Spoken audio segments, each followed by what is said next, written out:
I might add at this stage too, when we talk about the importing of an image like a JPEG to be traced, you don't necessarily need high quality JPEG images. So like if we talk about DPI, maybe 200 DPI is good enough for a JPEG. So if it's a photograph and it's a 5 megapixel or 12 megapixel, it's going to be way too big. You may need to resize the photograph before you trace it. Otherwise, you may get too much detail, which gives you too many control points to clean up.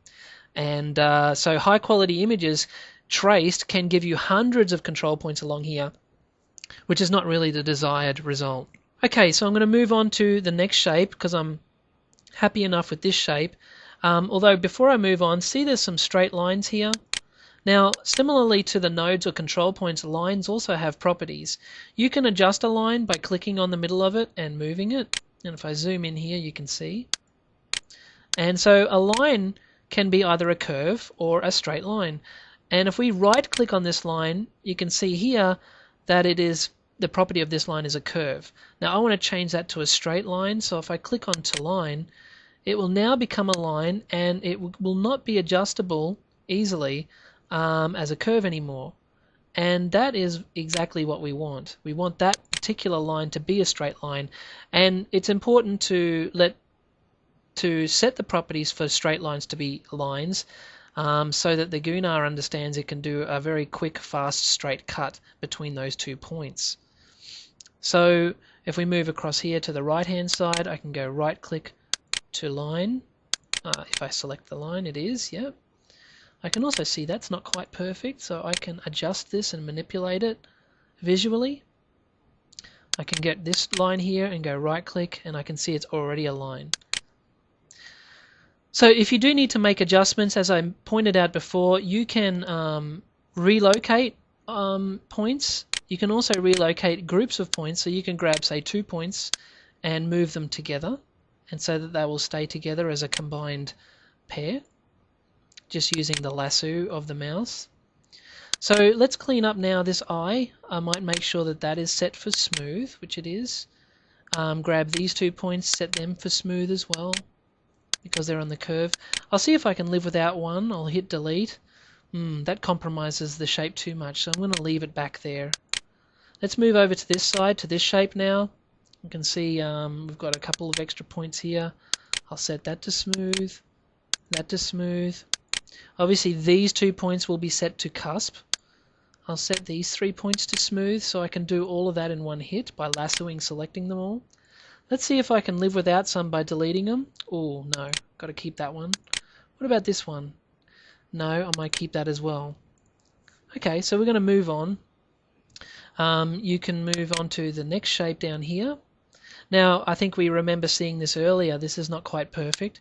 I'm going to select all of those points, and I'm going to delete them. And look at that. That gives me a nice smooth curve, which I'll leave. Over here on this side, I can see 2 points together. 2 points together can cause trouble with cutting and accuracy, so we only need 1 point, so I'm going to delete one. Again, we've got 2 points together here. Wow, now that would cause a little bit of an issue on the cut. It's hard to see, but if we say delete this one, what is the compromise that we have to accept? That looks pretty good. We can always click on the point and we can adjust the spline to adjust the overall shape. I might do a lasso and select all of those points and go right click and smooth, and see if I can live without these 2 in the middle, which I can. Once again, I've got a very tight corner here and another point that I have to delete. So keep your eye on these things. Use the zoom feature of the mouse and make sure you're zooming in and out to see. I can see here there's a bit of a smoothness about this, which I want to change into more of a cusp or a corner. So I can move that out a bit and recreate that. I may be able to live without these points if I get rid of them, and recreate that curve using the splines, spline adjustment. We move along. This should be a straight line, so if I go right click to line, it's already a straight line. Wonder if I can live without these points. I'm going to delete them. Oh, maybe. Let's have a look.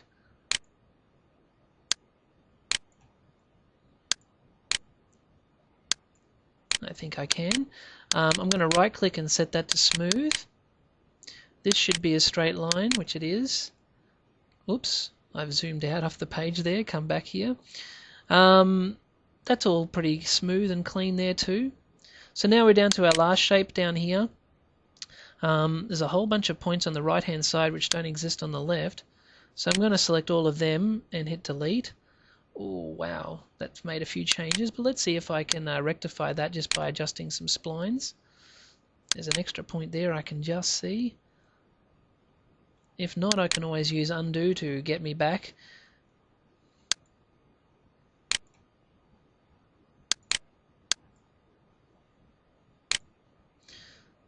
Once again, if there's points that are on a curve, we can select those points and make sure that they're set to smooth to give us nice smooth cut results. Look, and you can see you can spend quite a bit of time on this to get it perfect, cleaning up the nodes and the control points. I might just see if I can live without one of these or both. I'll put them back in. But once you get to a point where you think you're happy enough with the overall shape and design, not quite happy yet, I'll adjust that. See if I can live without that point. That may look a bit better. So once you get to that point, you can go back to your pick tool, click in Nowhere Land to select nothing or unselect, and then lasso and select all of them. And from here what we want to do is copy all of this, so we can go right click, copy, or Control C is the shortcut. And then we can go into the Gunnar GMC software, or Gunnar Mac Creator software, and here we can paste it. Now that's in the Windows clipboard, so it's just a matter of clicking on paste here, and it's by default it's pasted that into the software based on the dimensions that I've created it back in Corel Draw. So you can see using the reference guides at the top here, it will use the same or similar dimensions. And so here's our shape, which you can see now is on the screen. And we can zoom in a bit so you can see some of the detail. Now if any of this we need to adjust further, let's say you do a test cut and you're still not quite happy with some of it, rather than editing it in Corel Draw, you could edit it in the draw mode. So here you can say unselect, select the object. It's actually currently grouped, so we can ungroup it, and so now you can come and just select a certain shape after ungrouping it. But if you double click on that shape, it will bring up the properties in draw mode. Now disregard this information here, it can be a bit confusing, but what you will recognize here are some of the control points or the nodes that we were playing with. And these are actually adjustable just like they are in Corel Draw. So we can adjust the spline, and we can adjust the properties. You can delete points and add points, much like you can using these basic tools here in the draw mode. We have a basic representation of similar tools similar to Corel Draw. So that saves you from having to copy and paste from Corel again. You can make any fine touches or adjustments straight here in the Gunnar software. And one more thing I might cover, if I go out of here again back to the normal default mode, let's say that you need the overall size of it to be adjusted to a certain size. Just select it all like you would a bunch of objects or an object, and that should bring up our properties bar on the left hand side of the screen here. This should give us access now to our transform menu, where here we can alter the overall size of the image by scaling it by a percentage, or by altering the size here. So if I need it to be 250 mils wide, I can type in 250, and it's done so. And you can see that I've got the proportional button ticked here, so that will alter the vertical direction as well as keeping it proportional to the horizontal direction. So there you have it. That's how you can import your own shape or design from a traced object, say in Corel Draw, without having to draw it from scratch.